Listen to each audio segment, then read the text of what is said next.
Welcome to the Mad Singers Management Podcast from madsingers.com, where entrepreneurs and business managers learn and share. If you like the show, don't forget to leave a review.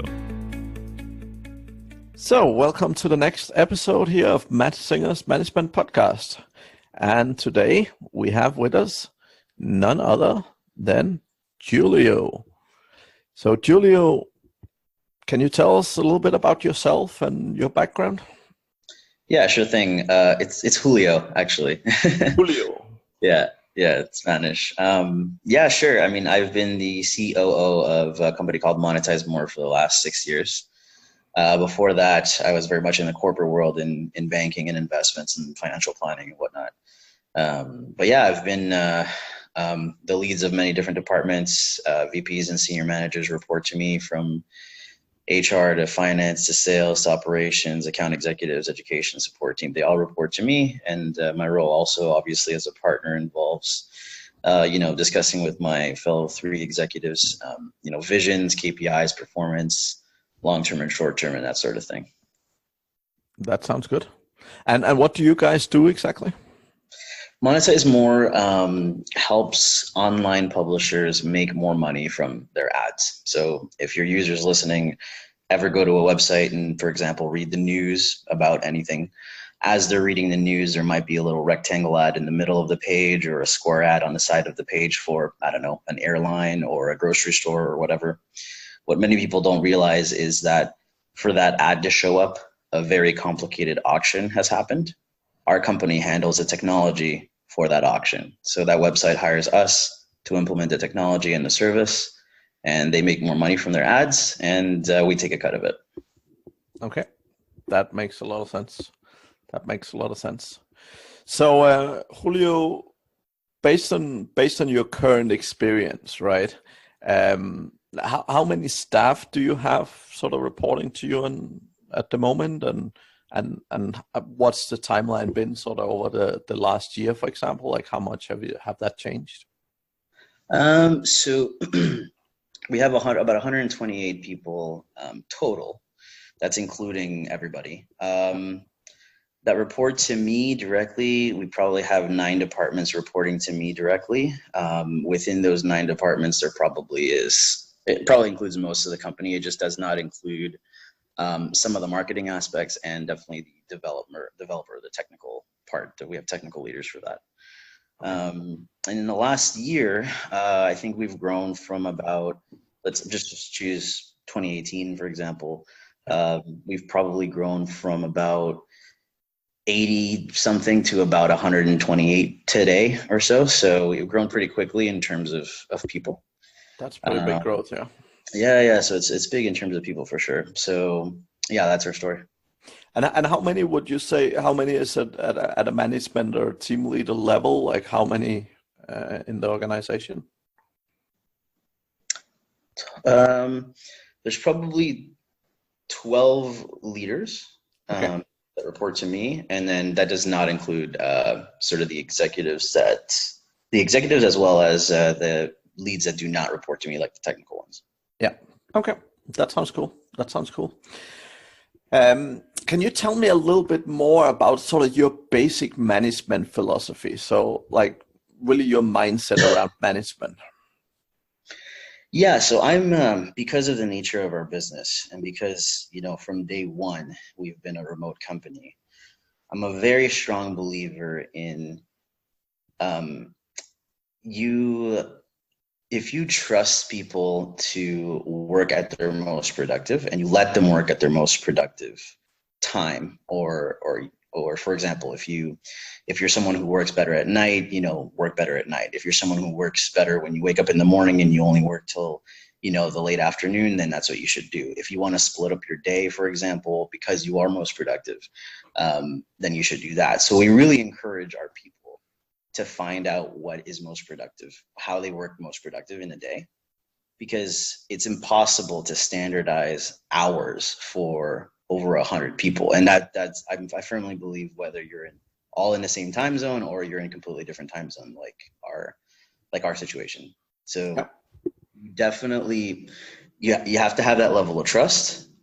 the employees have to appreciate that level of trust to the point where they're so into the company, and all of that is encompassed in company culture.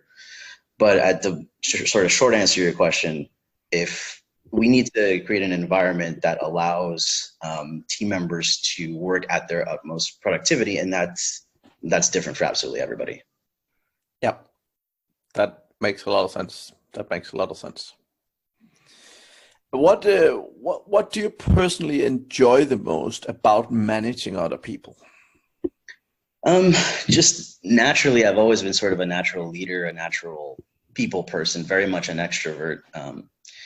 So it just came naturally to me to like to speak to people about, everything from, their personal goals to their professional goals to, trying to dig things between people. It really has made me grow into someone who can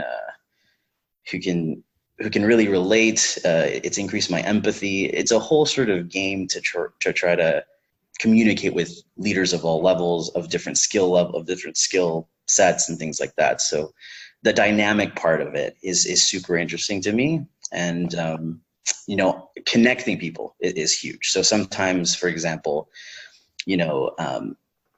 support team has an issue that is related to something on the technical team. So connecting leaders together, and then seeing not only making that connection, but shepherding that connection to make sure things get done, efficiently, and not just for that problem, for the long term. That kind of stuff gets me high. I love that kind of stuff, and that's very much my role here. It's a big part of just because I know so many leaders and so many leaders report to me. I really like that part of life, really. Excellent. I remember first time I met you in, I think it was a funny airport in Manila one time, some years ago. I remember you were very enthusiastic about sort of the management piece, and I know Kian, your partner, was a little bit less interested in that side of the business, and it was very interesting to see how you sort of split up things, and also now at this day, like how you're so focused on the people side of things, and you really love that aspect. So, like, do you feel within yourself that that's something that have changed? Like, have you grown to love it even more, or would you say it's maybe slightly less now, or what's your thoughts? I have grown to love it more. The only thing that's really changed, and it's a positive thing, is the leaders have become better, and they keep getting better every day, every month, every quarter, every year. And so the only thing that's changed is the level of conversation that I have with each leader, which is amazing because, for example, the leader of HR, for example, I can't think of HR every single day in, day out. I've got a lot of things to do, et cetera, but they can. So I encourage them to come up with like these incredible initiatives and things like that. So they come up with these ideas, which we very much encourage, and they discuss it with me. And I'm like, well, what about this? What about that? So as the years have gone on, I've grown to love it more, to answer your question, but the only thing that's changed is the higher level of conversations that I've had, within the company and with my leaders. Yeah, and that's I would say that rings true for myself as well, right? So when I used to work corporate, again, getting promoted, the biggest benefit was really that the people you work with got smarter and smarter every time. Mm-hmm. So that's totally, and the same in my companies. Obviously, I mean, I see the same thing. So that makes a ton of sense, right? And it's very fulfilling when you see your influence on them, and a lot of their growth comes from your influence and sort of your ability to develop them. So that's really that's really nice. What do you find particularly unique about your management style when you compare to other people around? What I would say is sort of unique, and again, I'm sure other leaders do this, but I guess I don't really often compare myself with anybody, but I'm a big believer in execution. So, we have this vision, we have these goals per department and like overarching company goals, 3 years, 5 years, et cetera. Great. That's good. How are we going to get there? And so like you need to get into sort of the nitty gritty of how you're going to get there. And it's not just a lot of leaders I find maybe have an idea of how it's going to work and how it can work, but they kind of stop at a certain point and then focus on something else. Whereas you really need someone to own the execution. And I'm talking about the deep execution. You not only have to, clearly describe the goal to your employees, but make sure they are able to clearly describe the goal to their sort of team. They're like, they have like, I communicate with leaders that have, anywhere between 3 and 20 people. So someone has to, so I have to be empathetic enough to be like, listen, you not only have to explain it. I don't want you to just understand it to the point where you can repeat it to me, but you have to be able to encourage it to communicate it to the rest of your team. Yeah. And so from there, then you have to connect the dots, and you really have to be the one who connects the dots. Like, you can trust your leaders. It's great. And sometimes you will get leaders who kind of do a little bit more in terms of more proactivity, and that's great. You should let that happen. But, some leaders are weaker than others. That's just the way it is, right? So you need to be able to own that stuff, because honestly, if you don't, it's just going to get fluffy and things are going to get pushed back. And then people are going to come back and say, why wasn't this done? Whose responsibility was this? So I guess just relentless attention to the executional process and like operational process of the execution is probably something I'd highlight about myself. Excellent. And how do you feel you manage to stay on top of that? Like, what do you do specifically to try and sort of make sure that happens? So a good thing about our company, and this is a big part of that, is our company culture. So we always preach, reliability, responsiveness, and things like that.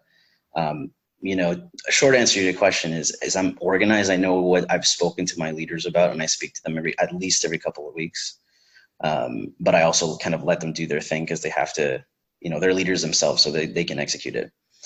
But our company culture, I couldn't do it without the culture that we've built, because we're so big now.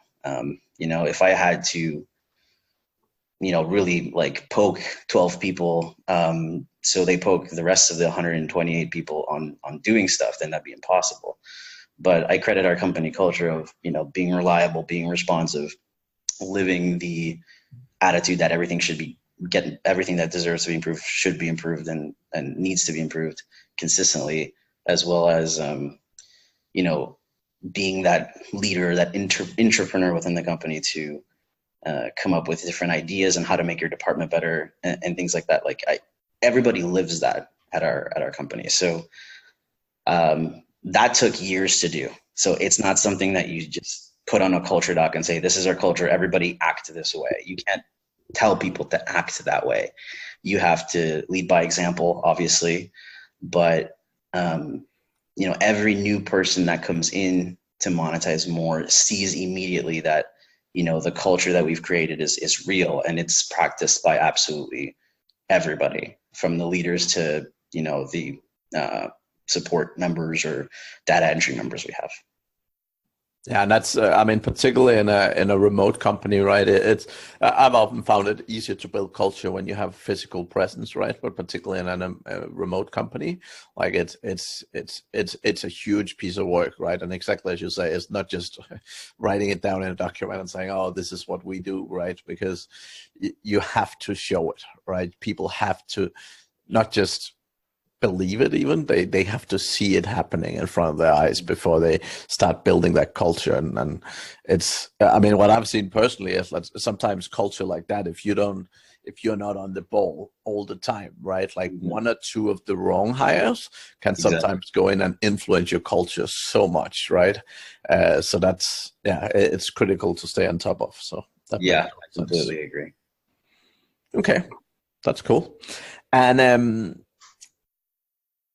what are you doing specifically to make sure that your managers performs really well. So you've alluded to it a little bit, right, in terms of handing them, giving them the ownership. But what specific things do you do to make sure that when you have staff, and obviously they're a little bit more senior now, but make sure that you develop your leaders to be good leaders? Like any particular tips and tricks around that?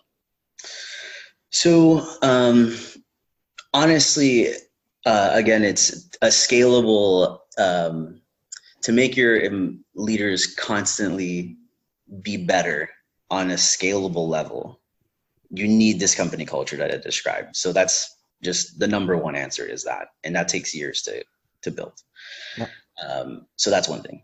Another thing, we do have performance reviews. They don't last hours and they're not super like complicated, but they do, we discuss with our leaders sort of their performance in terms of our culture pillars, which I described, and just discuss on how things can improve. And because of the culture of the company, they understand that this isn't, no one's attacking anybody. They just get that this is candid feedback. And on that topic, that's something that I do, is whenever a leader comes in, the first thing I tell them after saying hello, welcome, is I give candid feedback. I don't sugarcoat anything. If you're doing great, then I'm going to tell you you're doing great. If you have something to improve on, I'm going to tell you and not waste time, because I need you to hit that higher level. And I'm actually arguably a little bit harder on some of the more senior members because I expect more of them,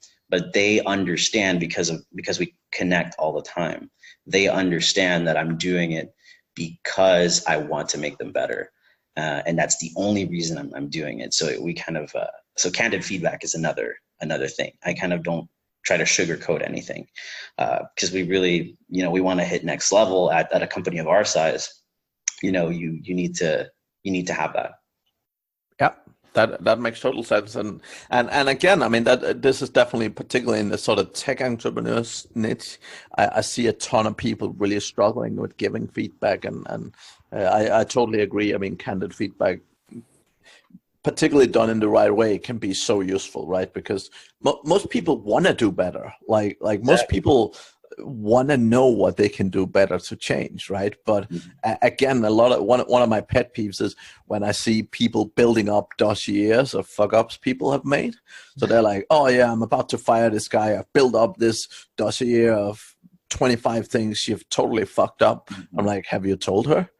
No, I'm gathering all the evidence that she suck, and then I'll fire her, right? And you're like, right. No, that's not the way to do it, right? But I see a lot of people thinking that way. So yeah, definitely candid feedback when you see it, and as soon as possible, but also in an honest way, saying I'm not giving you this because I want you to sit and be sad the rest of your life. I'm giving you this to help you improve, right? So yeah, it works both ways. So to me, you have to set expectations, which is on day one, this is how I communicate, and I communicate directly. Do you understand? Yes. And after the day one of that, sometimes you need to remind people, but they kind of get it. They're like, okay, this is his management style. This is how he does it.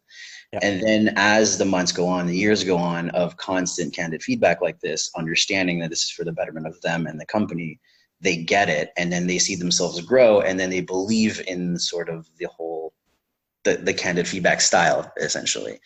So it's kind of, they buy into it, right? And of course, one thing that I've learned actually is context is very important. I'm giving you this feedback because of this, because this affects this, which they might not know sometimes because they're just in their day-to-day job sometimes. So context is important, but yeah, candid feedback for sure. Yeah, so actually the strategy I normally use is I tell people my observations. So for example, when you call someone an asshole, and then I give them the sort of the impact, right? So when you call someone an asshole, people think you're unprofessional. Mm-hmm. Can you do that any differently, right? So I like pointing out what it is I see, and then, I mean, an asshole, that's probably a bad example, but a lot of the time people don't necessarily know what them doing something, what the impact is, right? So for example, when you're making a PowerPoint presentation full of spreadsheet numbers and people can't read it, they fall asleep, right? Things like that. So I love giving feedback in that method. So that makes a ton of sense, right? For sure. The next question is, how do you identify tomorrow's leaders? Ooh, nice one. How do I identify tomorrow's leaders? I trust my other leaders to do so. I mean, it'd be impossible for me at a company of our size for me to identify leaders that are within certain departments, right? So Sure. it's not personally. I mean, like I said, if you're living the culture, if you're always trying to make yourself better, if you communicate very clearly and always, and if you come up with different ideas for the company, which we encourage. I always say this, we're about 128 very smart people. It'd be foolish for us as executives to be like, listen to us and shut up. Like, we always encourage, feedback, and we have constant anonymous feedback possibilities so they can tell us what we could do better, and also some of the ideas that they have within their departments, as well as for the company as a whole and other departments. But I really do, at this point, I train my leaders to identify those leaders, and I trust them completely to do so. If one of them says, this person should move up to this, then I have, the utmost confidence to that they're the next leader, or they're the next team captain or team manager, or, they're moving on up, kind of thing. But personally, how I used to do it is that just, if they're participating, if they're, not shy to speak up, because we create an environment where you're just not, we shouldn't be keeping things in. If you want to do it anonymously, please, tell us how to do better. We constantly encourage people to give feedback like that. So if you're participating that way, for sure. And yeah, but like I said, as I do it now, it's really trusting my leaders to identify those future leaders. Awesome. Yeah, that makes a lot of sense. So the next one, we aren't perfect, all of us, all the time, which is very important. So what are the things that you're kind of working on changing or improving right now in the business that you think are not going so well? In terms of the business as a whole, or me? Either. Either. Yeah, our technology can be built faster. That's no secret within the company. But we're working on that, again, candid feedback comes into that. I don't just do candid feedback with my team. I do probably more kind of next level candid feedback with some of the senior leaders or the executives, right? And we all understand, again, that it's it's for the betterment of the company. No one's attacking anybody. Our technology can be built faster. That's just the nature of our business. It's ever changing. That could come from our just high expectations, never satisfied attitude, or it could come with, sometimes we get frustrated on some of the lack of deadlines that tech team has, or whatever. But we're definitely working on that. We're making strides for it, and it's positive for sure. And I mean that sincerely. In terms of me, what can I improve on? I'm not perfect. Funny you ask that, because I always ask my leaders at the end of our call, like, what could we be doing better? And if they say nothing, I'm like, are we the perfect company? And they say no. And I'm like, okay, well, what could we be doing better? And I've just realized this is how they must feel when they're asked that question. Yeah.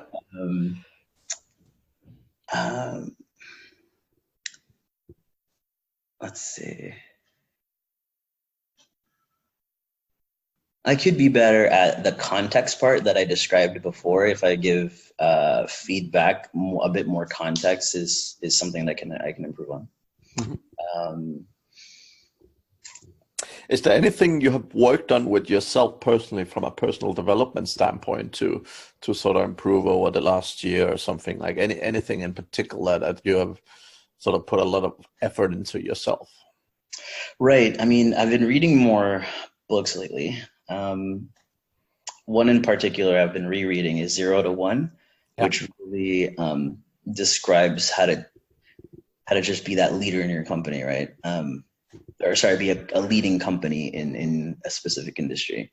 And I think something that I could be doing better, as well as the company, actually, is, we have this goal to grow tremendously over the next few years. We've got, it's classic, right?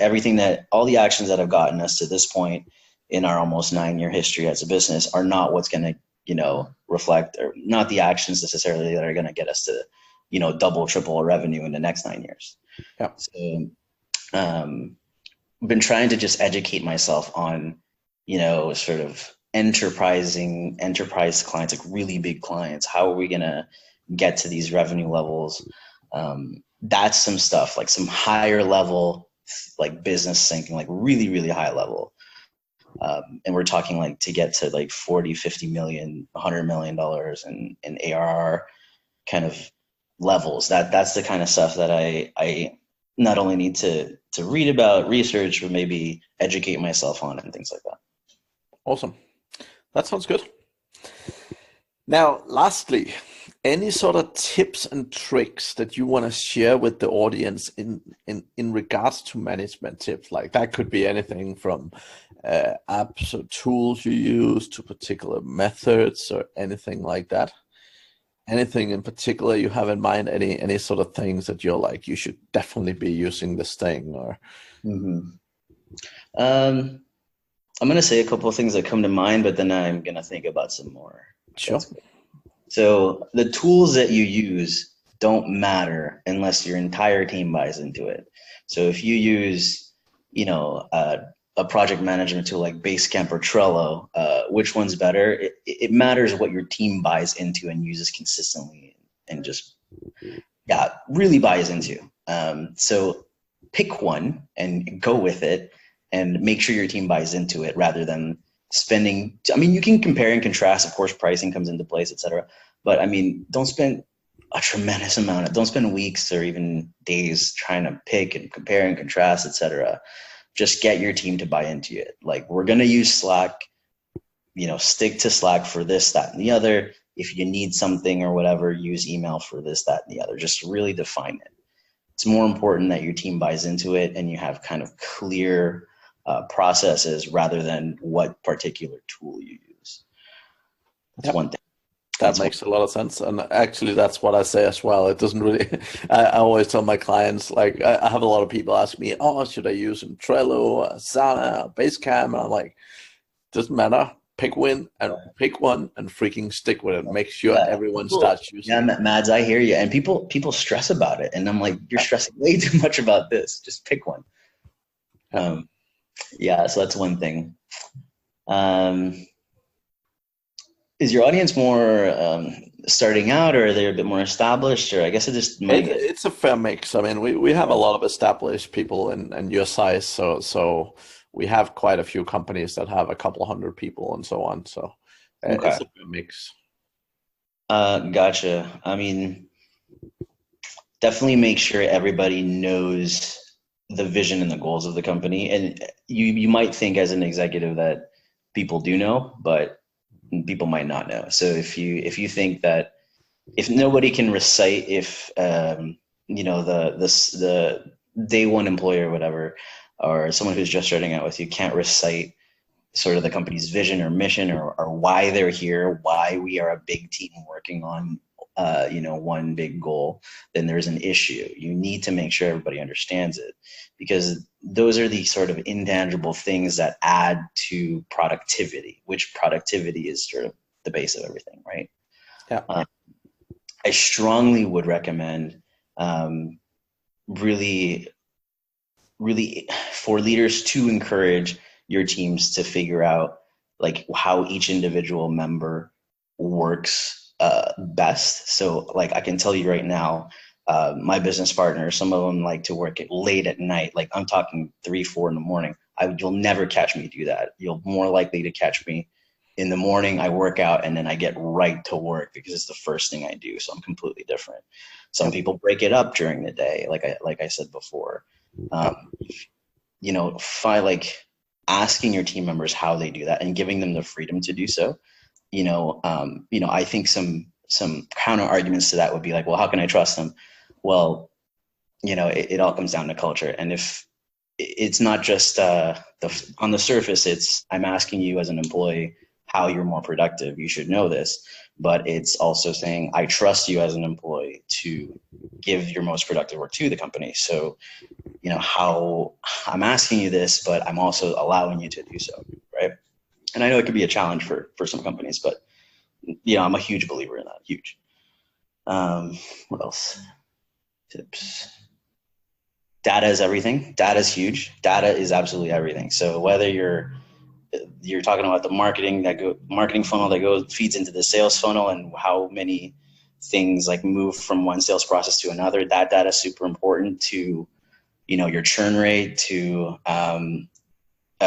your answering tickets or email marketing, or absolutely all the data that you need especially in companies of our size is very important. So whether it's HR that needs employee feedback, who answers it, how quickly they answer it, a constant feedback that you're getting that from all these sort of surveys that maybe you sent out or whatever, to obviously the sales and marketing funnel, things like that, accuracy of reporting, how often your reporting goes down if you're in that kind of industry. All of that is super important. You need to be obsessed with data. Definitely own that. Yeah, cool. That's some awesome advice. Very good, Julio. The last thing I have is really around yourself. So how does people contact you if they're eager to, or your company, if they want to reach out? What's the best methods? Yeah, you can message me. Honestly, the best one is LinkedIn, because I get a bunch of emails every day. Obviously, if you want to try emailing me, it's Julio, so it's JULIO @monetizemore.com. You could probably just search me, Julio Monzon, on LinkedIn. So my first name and then MONZON on LinkedIn. You'll find me and my dad. The younger guy is me. And you can direct DM me on LinkedIn. I'm more likely to kind of answer there just because I get tons of emails every day. So yeah, that's the best method. Awesome. I'll include links to your profile and to your company as well, in case anyone is super interested. And I'm sure there's a lot of people in the space wanting to make more money. So that's awesome. For sure. Really good. Thank you very much for joining me here today, Julio. And great talking to you again. Yeah, thanks for having me, Mads. Appreciate it. Thank you for listening to the Mad Singers Management Podcast. Please leave a review. It means the world to us. You can also learn more about management at madsingers.com.